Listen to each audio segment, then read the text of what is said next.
Hi friends, welcome to my channel.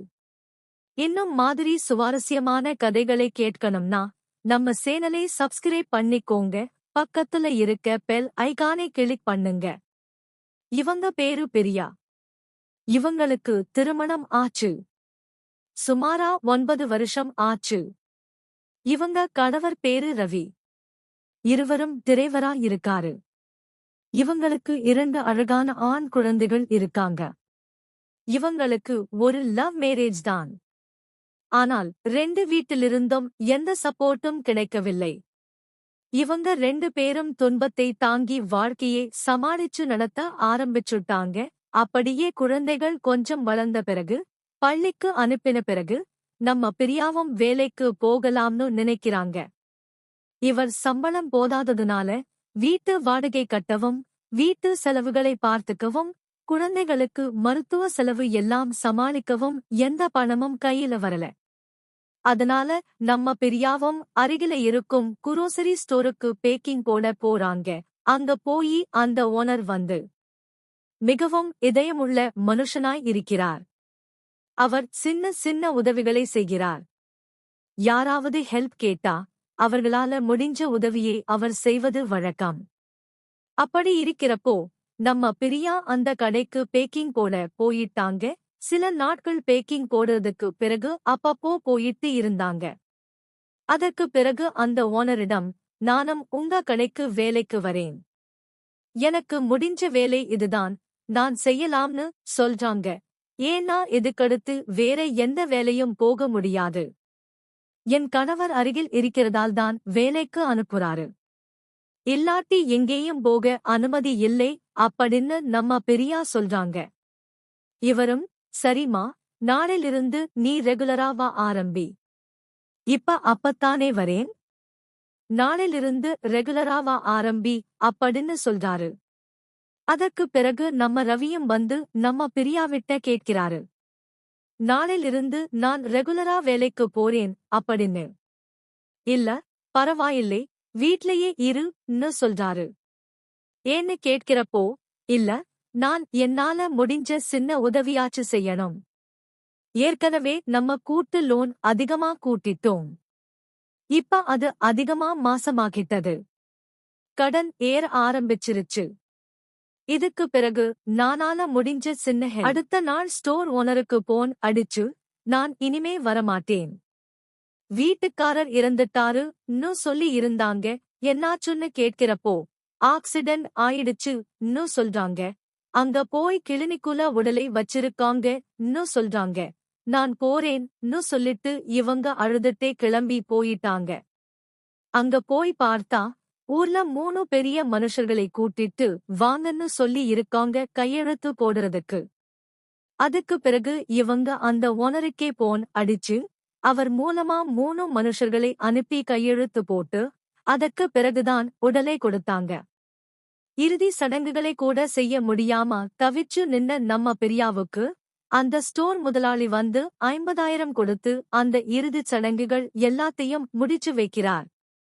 அப்படி இருக்கிறப்போ ரொம்பவே 10 நாட்களா அவர் எந்த மனநிலையில் இருக்கிறான்னு தெரியல. அவரே ஒரு மாதிரி ஆயிட்டாரு. அதுக்கு பிறகு பார்த்தா நம்ம பிரியாவும் ஒரு வாரம் கழிஞ்சு இந்த ஸ்டோர் ஓனரிடம் வேலைக்கு மறுபடியும் வராங்க. அப்படி வரப்போதான் அவரும் ஒரு வாரமாவே மறுபடியும் கடை சாப்பாடு சாப்பிட ஆரம்பிச்சிருக்கார். அதுக்கு பிறகு பார்த்தா அவருக்கு மறுபடியும் உடல்நிலை சரியில்லாம போயிருச்சு. இதனால நம்ம பிரியா, சரி, இதுக்கு பிறகு நம்ம வீட்டுக்காரர் இறந்துட்டார், குழந்தைகளை வளர்க்கணும், இவரிடம் சமைச்ச சாப்பாட்டை கேட்டுட்டேன். நான் இங்க சமைச்ச சாப்பாட்டை கொஞ்சம் குழந்தைகளுக்கு எடுத்துட்டு போகலாம். வேணாம், நம்ம சம்பளத்திலிருந்து கொஞ்சம் கழிச்சுக்கிட்டேன்னு சொல்கிறாங்க. அவரும் அதை கேட்டுட்டு, இல்லம்மா, இதுல என்னம்மா, குழந்தைகளே சாப்பிடுவதுல என்ன இருக்கு, நீ பொண்ணு மாதிரிதான்னு சொல்றாரு. அதற்கு பிறகு இவரோட குடும்ப பின்னணியே நம்ம பிரியா கேட்டு தெரிஞ்சுக்கிறாங்க. அப்பா, இவருக்கு ஒரு மகன் இருக்காரு. அவர் குடும்பத்தோட அமெரிக்காவில செட்டில் ஆயிட்டாரு. அவரோட அம்மா இறுதி சடங்குக்கு வந்ததோட சரி, அதுக்கப்புறம் இவரையும் அங்க கூப்பிடுறாங்க. ஆனா இவருக்கு அங்க போக விருப்பமே இல்லை. ஏன்னா என்னோட மனைவி இருந்த இடம், அந்த அன்பு இடத்தை விட்டு நான் போக மாட்டேன். நான் இறந்தாலும் இங்கதான் இறந்திருப்பேன். அதனால நான் எங்கும் வரமாட்டேன் அப்படின்னு சொல்லி இருக்கிறார். அதற்கப்புறம் கதை இங்க. அதுக்கப்புறம் நாட்கள் ஓட ஆரம்பிச்சது. நம்ம பிரியா தினமும் கடைக்கு வந்து வேலை செய்றாங்க. Store owner Angaiya. அவரோட பேர் அங்கையா தான்.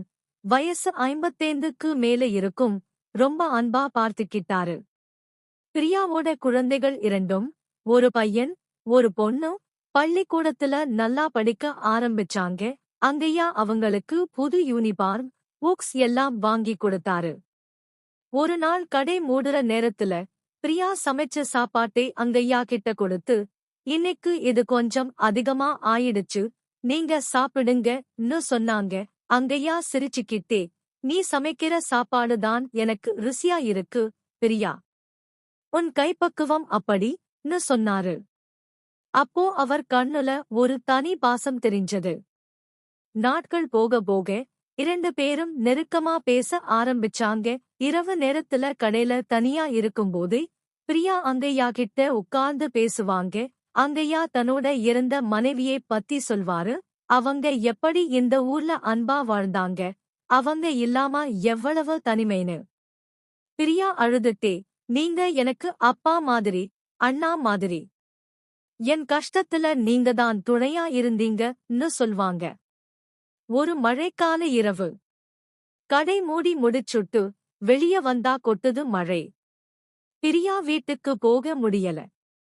அங்கையா, இங்கேயே இரு, மேல தளத்துல என் ரூம் இருக்கு, அங்க போய் தூங்கு. நான் கீழேயே பார்த்துக்கிறேன்னு சொன்னாரு. ஆனா பிரியா பயந்துட்டு, இல்ல சார், தனியா பயமா இருக்குன்னு சொன்னாங்க. அங்கையா சிரிச்சு, பயப்படாத, நான் உன்னை பொண்ணு மாதிரி தான் பார்க்கிறேன்னு சொல்லிட்டு 2 பேரும் மேல போனாங்க. ஒரே ரூம் தான், ஒரே பெட். மழை சத்தம் வெளிய, உள்ள 2 பேர் மனசுல ஒரு அமைதி. பிரியா பக்கத்துல படுத்துட்டு, சார், உங்க மனைவி இறந்தப்போ உங்களுக்கு எப்படி இருந்துச்சுன்னு கேட்டாங்க. அங்கையா கண் கலங்கிட்டு, தனிமை தாங்க முடியல பிரியா. ஆனா இப்ப நீ வந்ததுல இருந்து என் வாழ்க்கையில ஒரு ஒளி வந்த மாதிரின்னு சொன்னாரு. அவர் கை பிரியாவோட கையை தொட்டது. பிரியா நகரல. 2 பேரும் மெல்ல அருகே வந்தாங்க. முதல் முறையா அங்கையா பிரியாவை அணைச்சாரு. பிரியா, நீ எனக்கு எல்லாமேன்னு சொல்லிட்டு முத்தம் கொடுத்தாரு. பிரியா முதல்ல தயங்கினாங்க. ஆனா அவங்க உடம்புல இருந்த. அதுக்கப்புறம் அவங்க வாழ்க்கை இன்னும் சந்தோஷமா போய்கிட்டே இருந்தது. அங்கையாவும் பிரியாவும் ரகசிய கல்யாணத்துக்கு அப்புறம் வெளிய உலகத்துல கணவன் மனைவி மாதிரிதான் நடந்துக்கிட்டாங்க. கடையில வேலை செய்யற நேரத்துல எல்லாரும் அவங்களே அங்கையா அண்ட் பிரியான்னு தான் பார்ப்பாங்க. ஆனா உள்ளுக்குள்ள அவங்க உறவு ஆழமா வளர்ந்துகிட்டே இருந்தது. குழந்தைகள் 2ம் அங்கையாவே அப்பான்னு கூப்பிடுறது பிரியாவுக்கு ரொம்ப சந்தோஷத்தை கொடுத்தது. பையன் பேர் ராஜா. அங்கையா கிட்ட சைக்கிள் ஓட்ட கத்துக்கிட்டான். பொண்ணு பேர் மீனா. அவரோட மடில உட்கார்ந்து கதை கேட்பாங்க. அங்கையா அவங்களுக்கு புது பொம்மைகள், உடுப்புகள் வாங்கி கொடுத்து ஒரு நல்ல அப்பா மாதிரி பார்த்துக்கிட்டாரு. ஒரு நாள் இரவு குழந்தைகள் தூங்கினதுக்கு அப்புறம் பிரியா அங்கையாவோட ரூமுக்கு வந்தாங்க. அவங்க சேலையை மெதுவா கழட்டி நைட்டியோட அவரோட அருகே படுத்தாங்க. அங்கையா அவங்களை இழுத்து அணைச்சு, பிரியா, நீ வந்ததுல இருந்து என் வாழ்க்கை முழுமையா ஆயிடுச்சு. உன் உடம்பு, உன் மனசு எல்லாம் எனக்கு பைத்தியம் பிடிக்க வைக்குதுன்னு சொன்னாரு. பிரியா சிரிச்சுட்டே, சார், இன்னும் சார்னு கூப்பிடுறேன், ஆனா நீங்க என் கணவர்தான். இன்னைக்கு என்னை நல்லா கட்டி போட்டு ஓலுங்கன்னு கிண்டலா சொன்னாங்க. அங்கையா அவங்க உதட்டுல ஆழமா முத்தம் கொடுத்தாரு.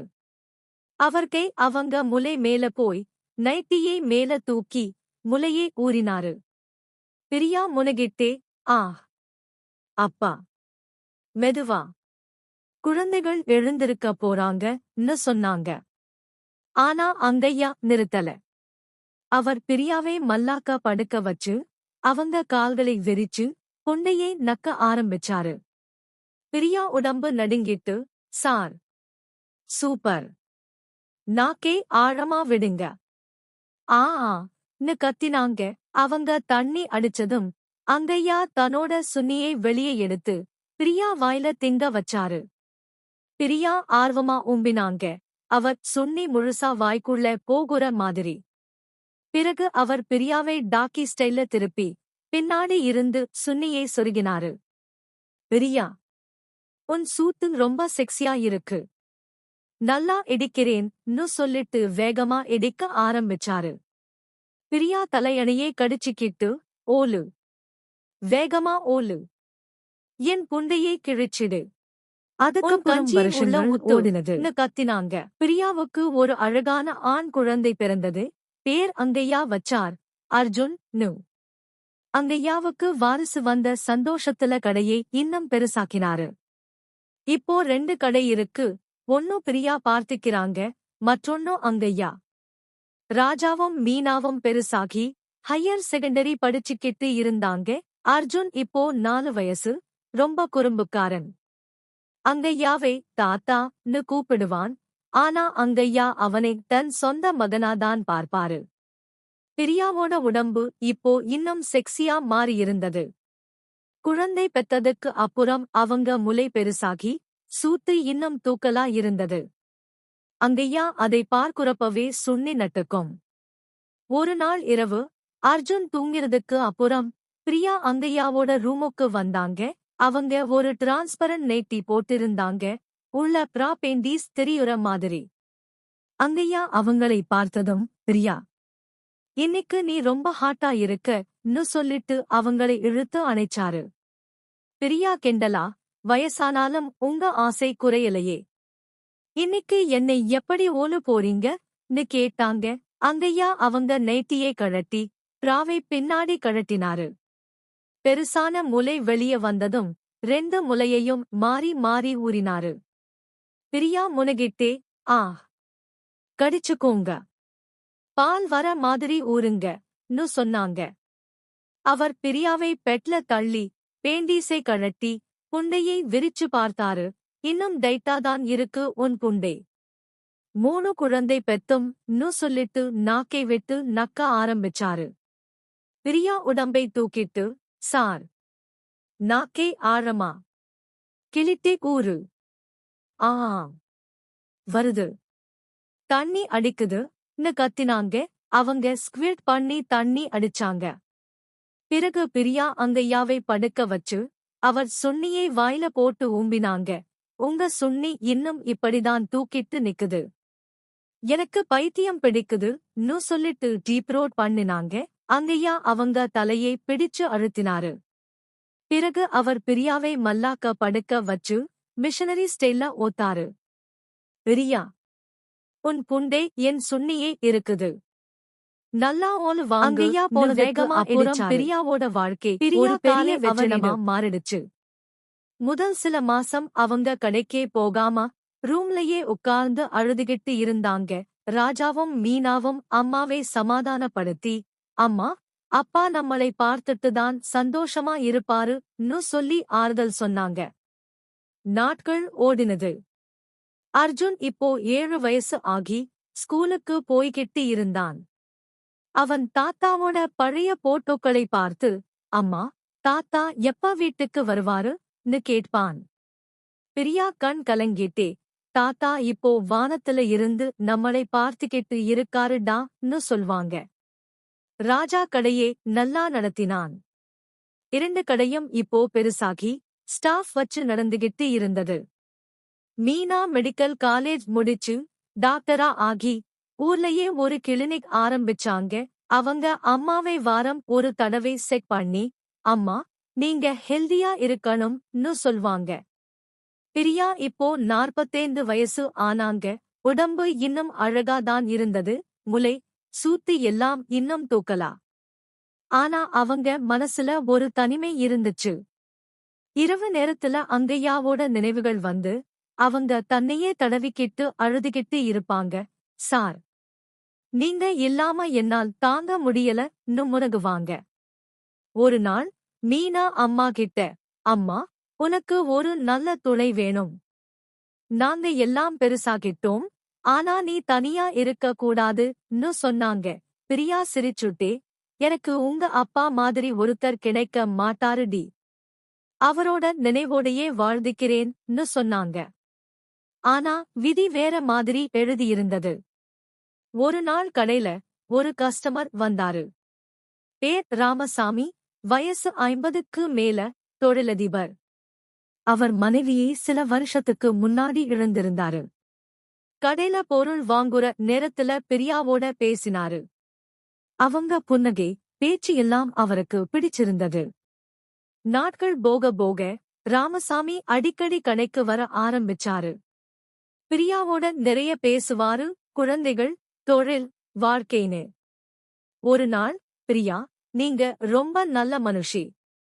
உங்க கஷ்டத்தை பார்க்கிறப்போ எனக்கு பாவமா இருக்குன்னு சொன்னாரு.